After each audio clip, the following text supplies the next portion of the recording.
Hi everyone, very good morning and a warm welcome to all the listeners of this particular video. Myself, I am Dinesh Babu from the Department of CSC of Chabrol Engineering College. In today's session, we are going to discuss about some of the basic topics in Java programming language. We will start with some of the basics in programming. In the previous sessions, we have seen about the concepts of object-oriented programming systems. We have seen about classes, objects, inheritance, polymorphism, abstraction, encapsulation.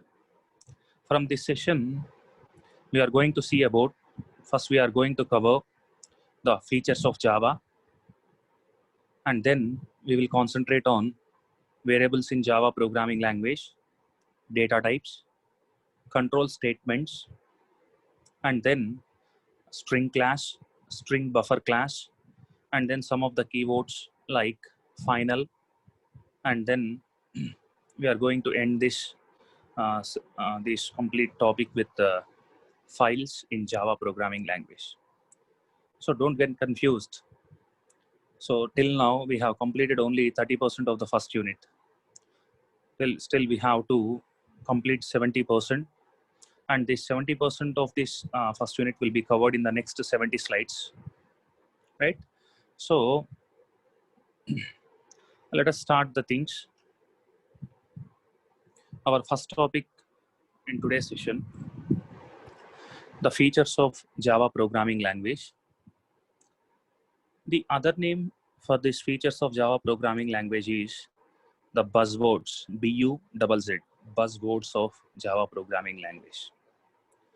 These all are the 12 which have been shown on the picture are called as buzzwords of Java programming language. At the same time, they are also called as the features of Java programming language. If somebody calls you for an interview, and if they ask about what is Java, then the immediate answer from you should be like, a Java is a, study all the 12 in the order. Java is a object-oriented, simple, secured, platform independent, robust, portable, architecture neutral, dynamic, interpreted, higher performance, multi-threaded, and distributed programming language. You have to speak like this. You have to answer like this. If somebody asks you what is Java, then you have to say Java is an object-oriented, simple, secured, platform-independent, robust, portable, architectural, neutral, dynamic, interpreted, high-performance, multi-threaded, and distributed programming language. You have to know all these 12 things. You have to concentrate on these 12 things, right? Now, from the next slide onwards, I will explain all these 12, right? So remember all these 12 names, remember the terminology, right? So let us look at each and every individual feature or buzzword of Java. Let us start with the first one, or I don't want to concentrate on the order. I will cover all the 12, not a problem. Let us move to the next slide and let us start with the first one is object oriented. In Java, everything is an object. Java can be easily extended since it is based on object model. So while we are doing programs in Java, or while we are talking about Java, in each and every concept, we will talk about object. That's why this Java programming language is called as an object-oriented programming language. That is the first buzzword or the first feature of Java programming language. That is object-oriented, right?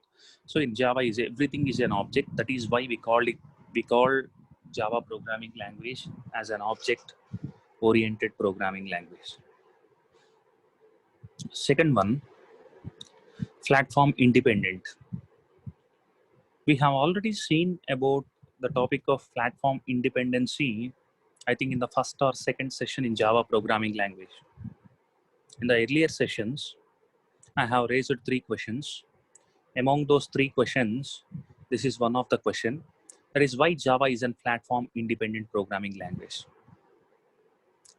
We all know that when we compile a Java program, it will not be converted into machine level.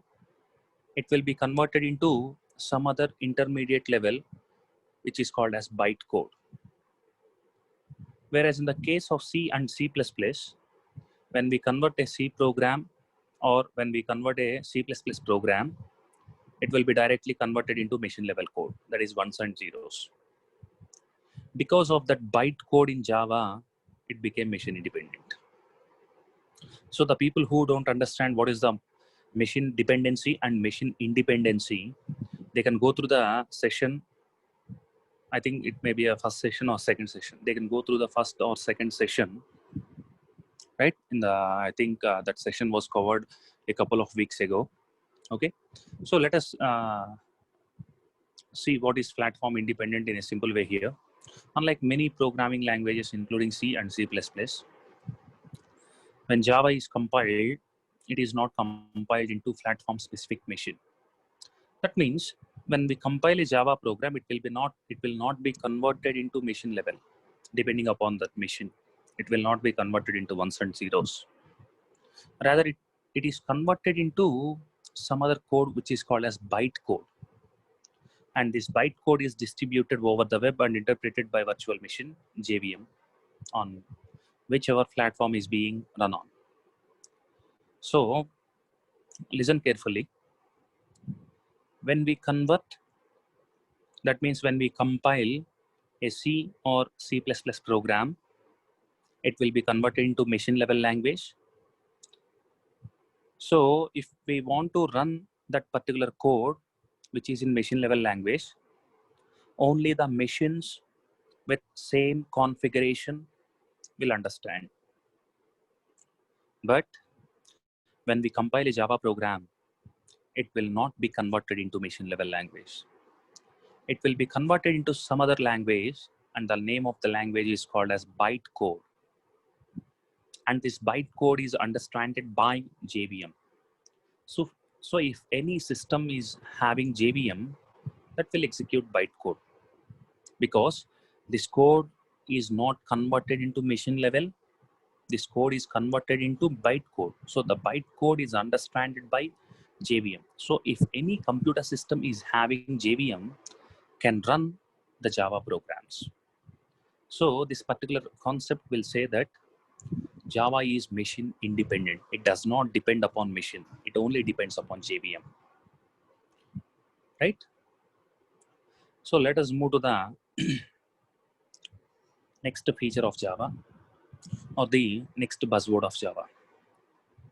I request all, please note each and every point what I am showing and what I am speaking here, because it is one of the important questions in Java programming.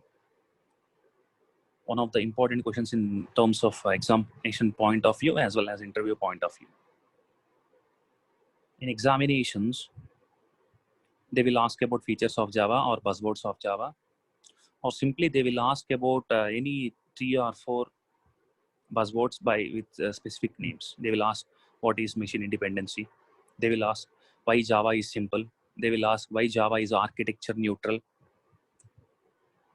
like that. So I request each and everyone to remember all the words, all the terminology, right? So till now we have covered 2 features, object oriented and machine independency.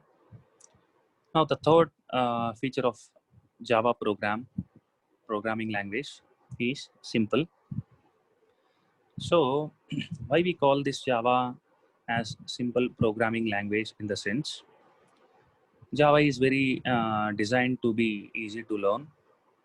If you understand the basic concept of OOP Java, it would be easy to master. So the people who are already trained in programming, that means the people who knows how to write a program, in our native programming languages, not native, that in programming languages like C and C++ and COBOL, Fortran, Pascal. So the people who know how to write a program and how a program will behave, they can easily learn Java. The single and important change in C programming language and Java is object oriented concepts. The people who knows the C programming language well and the people who have a great idea on object oriented programming concepts and their syntaxes, they can easily write Java programming language. Learning C programming language is quite difficult because the people who start with C don't know about Pascal, COBOL, or Fortran, which are very old languages, because they are not included in the syllabus. They don't know what is COBOL, what is Fortran, what is Pascal. They start with C, and when they start with C, it seems like a dragon because they don't understand. They don't understand very easily. They have to concentrate more while learning C. But once you learn C programming language, and once you have some idea on object-oriented programming concepts, then you can learn Java programming language in a very simple manner. So that is why Java is called as a simple programming language. Just we have to concentrate on object-oriented concepts, right? And then the next one, secure. The next buzzword of Java programming language. Buzzword or feature of Java programming language, secure. When Java secure feature, it enables to develop virus-free, tamper-free systems. Authentication techniques are based on public key and encryption. I don't want to confuse you with these points. I want to say something simple, right?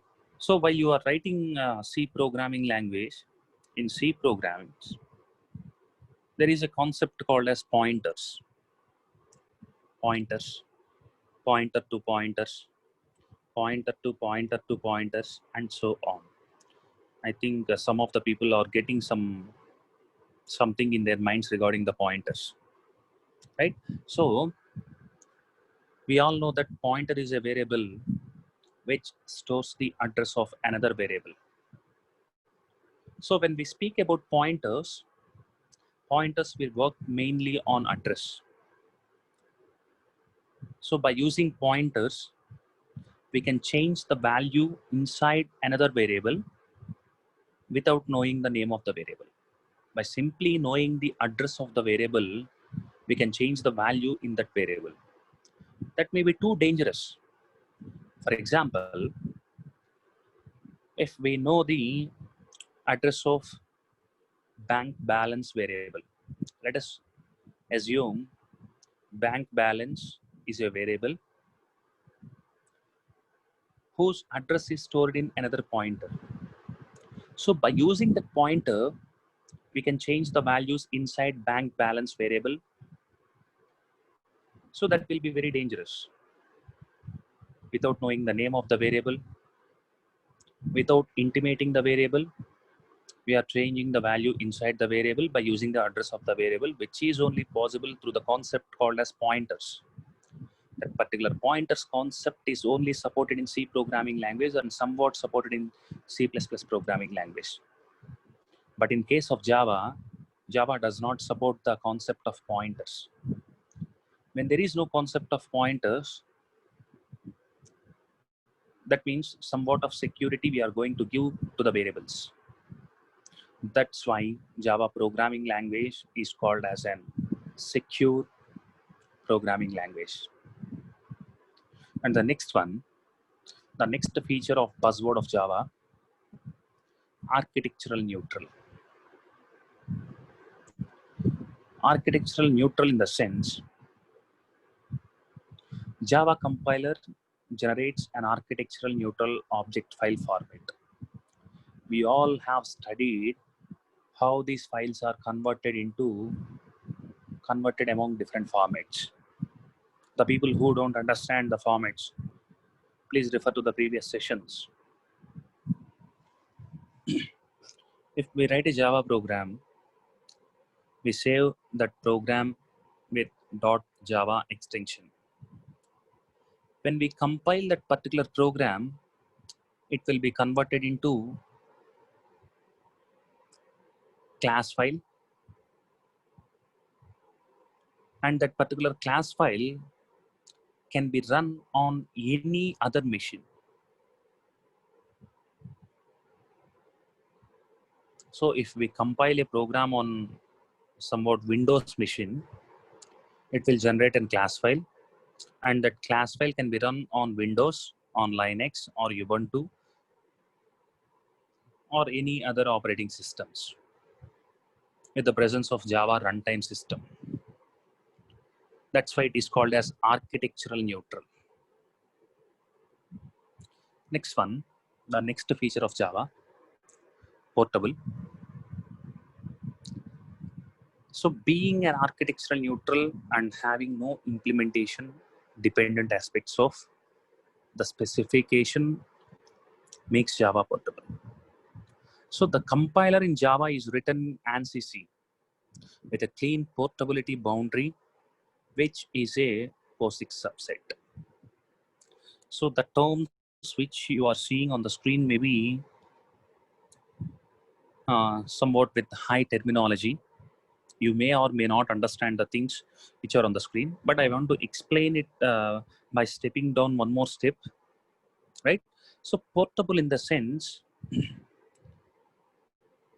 we can install and run Java programs in our mobile phone.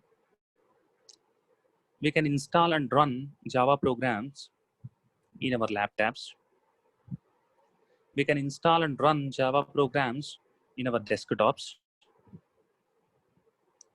or in our tabs, etc. Which means the software of writing Java programs and the execution of Java programs can be done in mobiles or tablets or laptops or desktops, etc. So these Java programs we can write Java programs and we can execute, we can run Java programs in any of the devices which can do some communication with the user. So if a device is interacting with the user, we can do Java programs at most. That is why it is called as portable. We all know the feature of portability. The thing which can be fit anywhere is called as portable. The same thing is here. If the Java can be run on if Java can be run on variety of devices, then we can say that Java is portable, right? So next one, robust. Robust in the sense, when there is error checking, then we call that programming language as robust programming language. In Java, especially in Java programming language, errors can be verified in two ways or two areas. Some errors can be identified during the compile time. Some errors may be identified during the runtime. So let us study the points what you are seeing on the screen.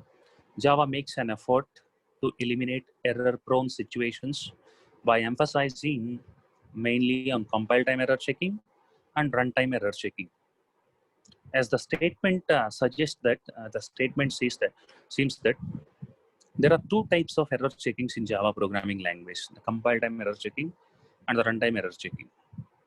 So because of these things, this Java programming language is called as robust programming language.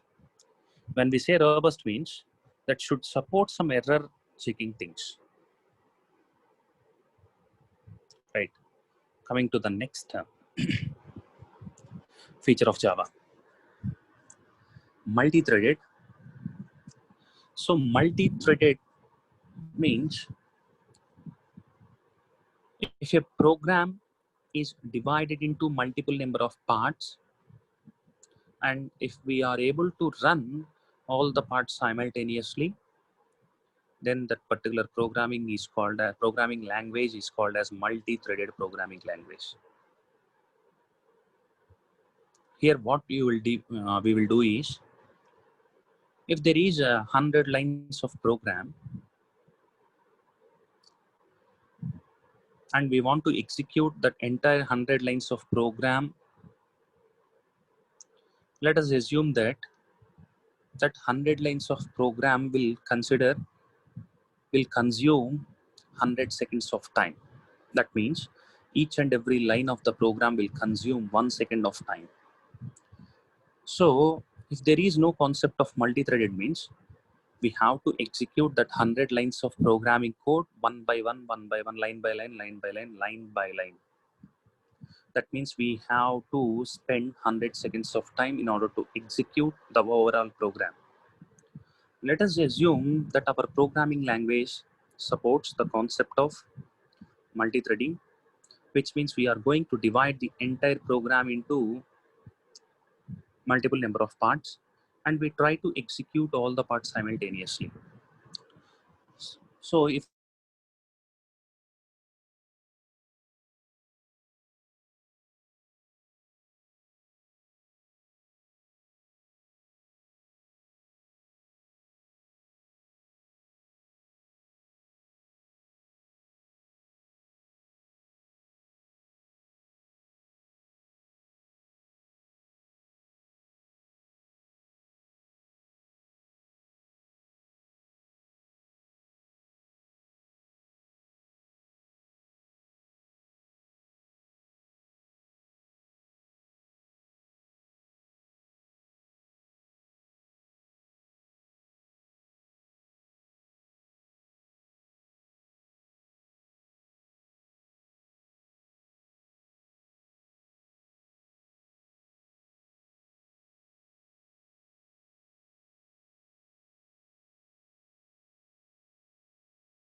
next one, the next features of Java programming language.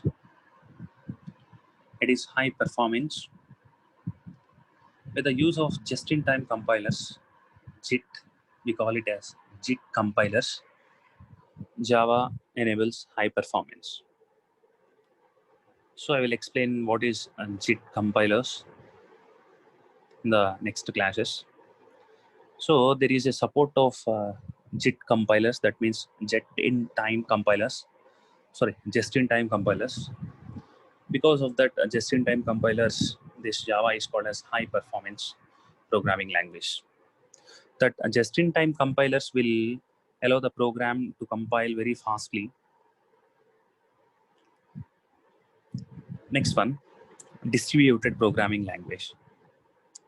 So Java is designed for the distributed environment of the internet. So we can compile it in one system, and we can share the class file into another system, and another system can run the class file. So Java is designed for the distributed environment of the internet. That is why the Java programming language is called as distributed programming language. Dynamic, the next feature of Java. Java is considered to be more dynamic than C and C++, since it is designed to adopt an evolving environment. Java programs can carry an extensive amount of runtime information that can be used to verify and resolve accesses of objects at runtime. So, in programming languages, if we can do something at compile time, then it is called as static. If something can be done at runtime, then it is called as dynamic. For example, in C programming language, we all know about the dynamic memory allocation. We try to create memory during the runtime of the program. That is called as dynamic memory allocation. We have used malloc, calloc, realloc. I think most of you remember these names: malloc, calloc, and realloc. By using these three functions, we have created some memory during the runtime of the program. So C and C++ also supports the concept of dynamic. So similarly, in Java also, we can do most of the things dynamically. That means we can do many of the things during the runtime of the program, right? That's why the Java programming language is called as dynamic programming language, right? So we have completed the features of Java. Before closing the concept of features of Java, just I want all the people to remember this particular 12 headings, right? So as I said earlier in the starting of this session, when somebody in the lab examination or somebody in the examination or in the outside or your friends or in the interview, if someone asks you about what is a Java programming language, then you have to give the answer like this. You have to answer: Java is an object-oriented, simple, secured, platform-independent, robust, portable, multi-threaded, architectural neutral, dynamic, interpreted, distributed, high-performance programming language. You have to say like this. When you say like this, the people, you will look for the people like you have a great knowledge in Java, right? So remember all these 12 names, all this terminology, and some of the definitions in this one. And now let us move to the topic of variables and data types. This topic may be a little bit bored for all the people, because we have covered the topic of variables and data types while we are in C programming language. We have seen what are variables, how can we define variables, how we can assign values to variables, how we can change the values. Similarly, what are the different types of data types that C programming language supports, and what are the ranges of values in those data types, and how we can define variables with data types. All these things we have covered in C programming language. In Java programming language also, the topics are very much similar, not very much, almost similar, right? So let us start the topic of variables and data types. Variable, it is the name of a reserved area allocated in memory. It is used for to store data.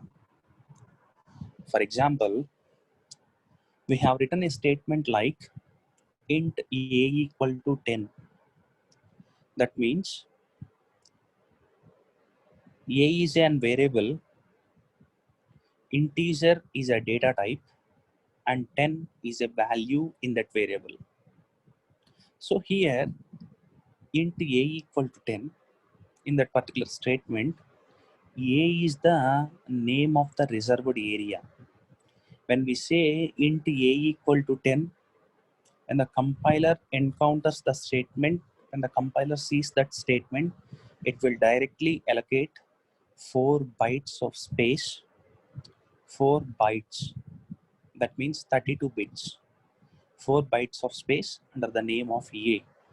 That means certain amount of area is reserved under the name of A, and that particular A is called as variable. So variable is called as an area which is reserved under the name. So in that area, we can store the values of respected data types. If it is an integer, we can store all the integer values, right? So a variable is the name of the reserved area allocated in the memory, which is used for storing the data. Right, in Java programming language, there are 3 types of variables.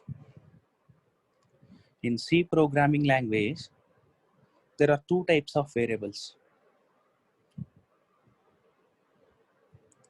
You may remember or not, there are 2 types of variables in C programming language: local variables and global variables. So when the variables are declared inside a method, then these variables are called as local variables.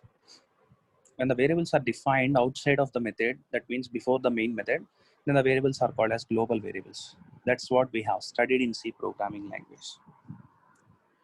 But in Java, the variables are of 3 types. Local variables, let us see the 3 types: global variables, and then instance variables. Sorry. Local variables, instance variables, and static variables.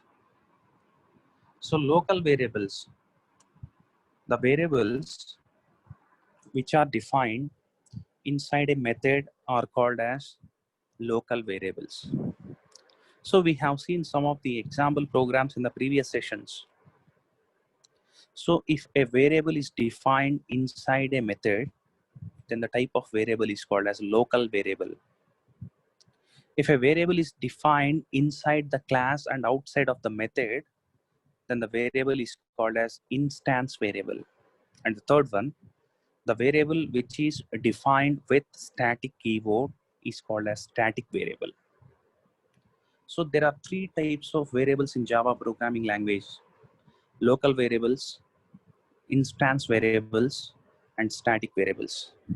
So the variables which are defined inside the method are called as local, outside of the method and inside of the class are called as instance, and the variables with the static keyword are called as static variables.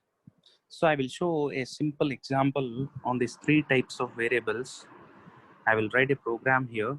I will write a simple program, not a program.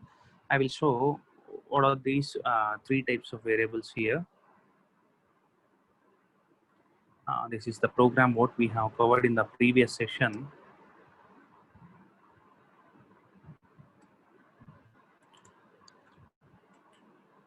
Right? So let us start with a class, and our class name is A. And inside A, if I have defined a variable int A, and I have a method called as m, and inside that m, if I define a variable int b, right? I define till now we have 2 variables, and if there is another variable,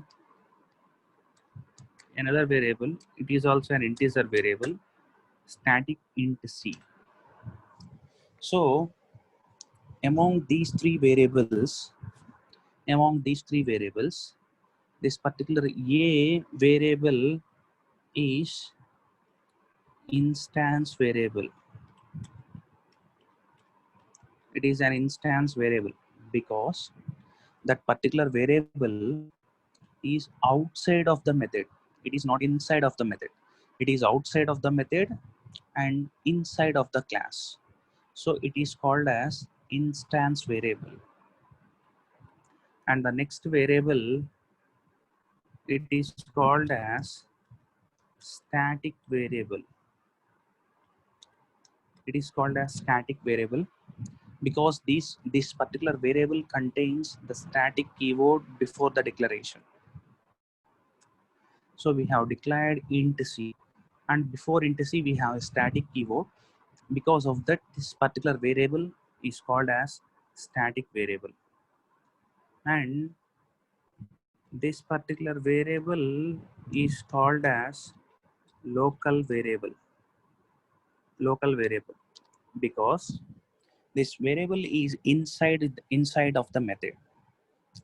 So if any variable is having the static keyword during its declaration, then the variable is called as static variable.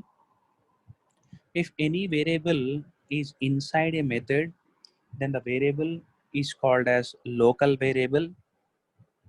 If any variable is outside of the method but inside of the class, then the variable is called as global variable. So these are the three variables in Java. So these are the three variables in Java: local, instance, and global. Local means inside a method, instance means inside a class outside a method, and static means the variables which have static keyword during the declaration of that variable. And then this is the syntax how we can define variables. So if we want to define a variable, we have to define data type followed by variable name equal to value. So that value is kept in rectangular braces. That means it is optional. So we can put some value in the variable during the declaration, or we can simply leave without putting any value in that variable. So if you observe here,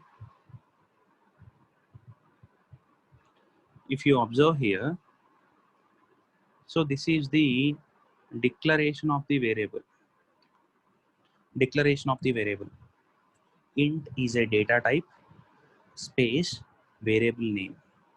So that's what we have studied here.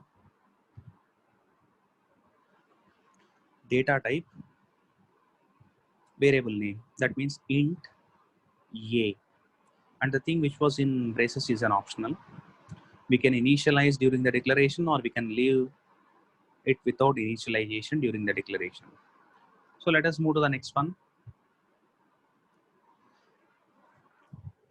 So the syntax we have seen about data type followed by variable name.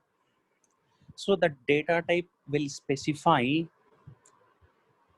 what kind of values, what kind of data will be stored in that variable name. So depending upon the data type only, that variable will store certain data, right?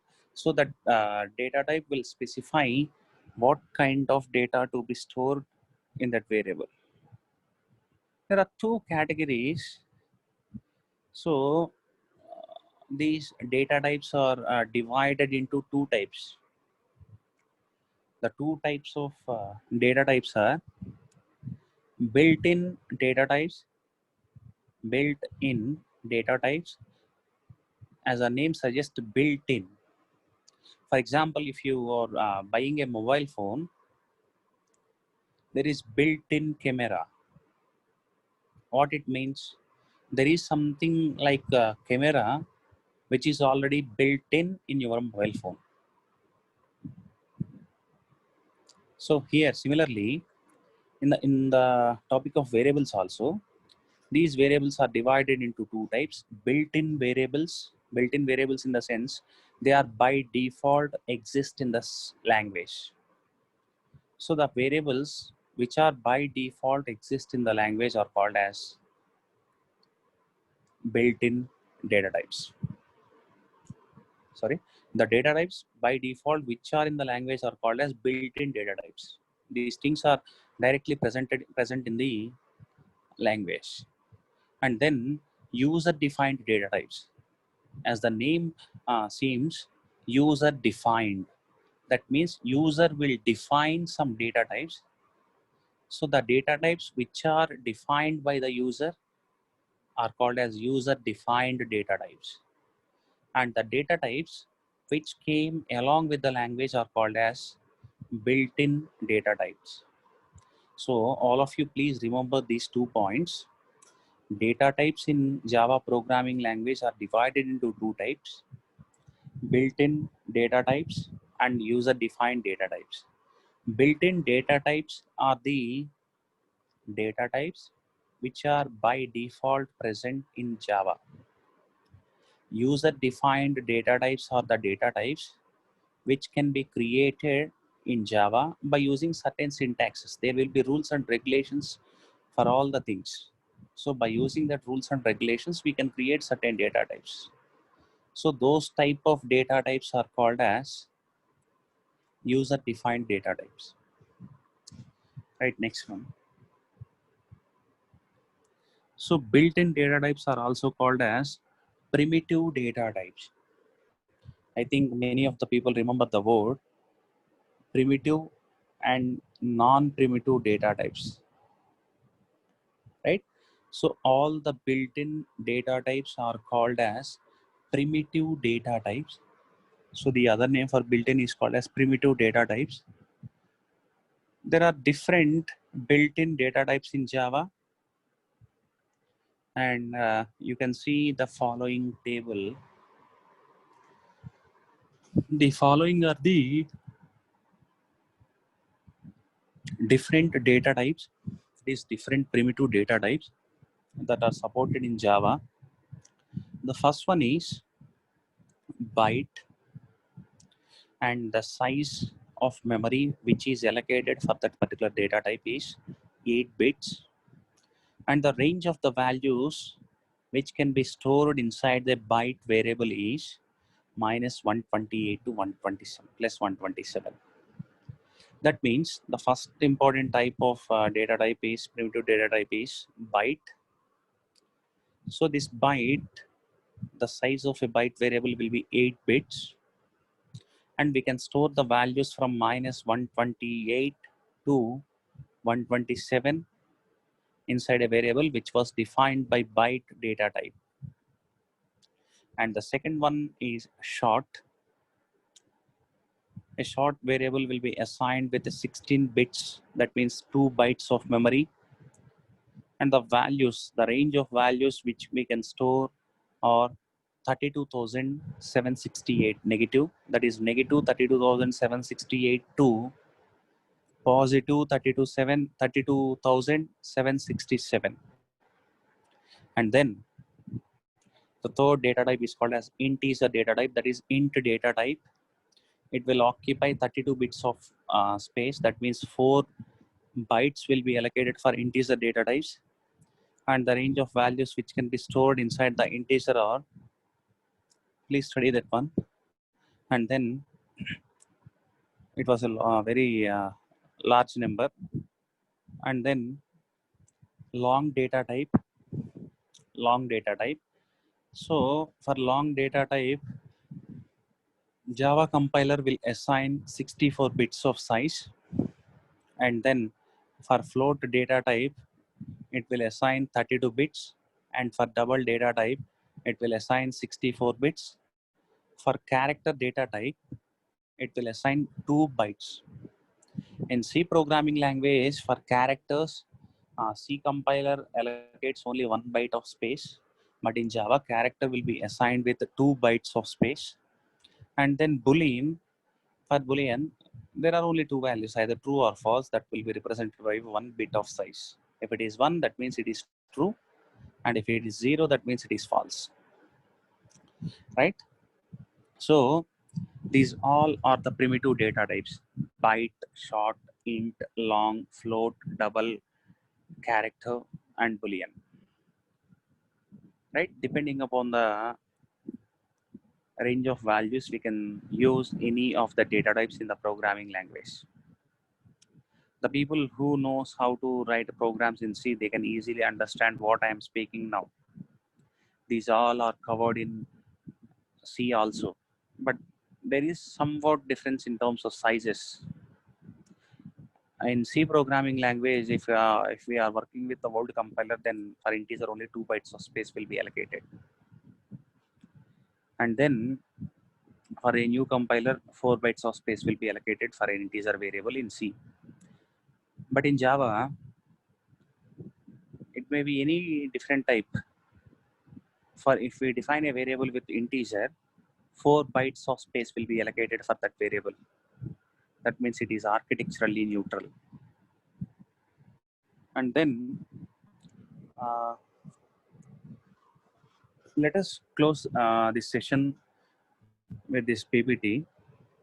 Let us close this session. And in the next sessions, we will complete the data types, and then we can move to the control statements in Java. Hope you all learn something in this session. There is nothing to practice in this session. That's why I'm not asking to practice anything. The only thing in this session is you have to remove some of the names, some of the terminology. You have to remember what is architectural neutral, what is platform independent, what is simple, what is secure, what is object oriented, multi-threaded, portable, right, flexible. All these things you have to remember. So I thank each and every listener of this session. Hope you all got some enough knowledge in this session.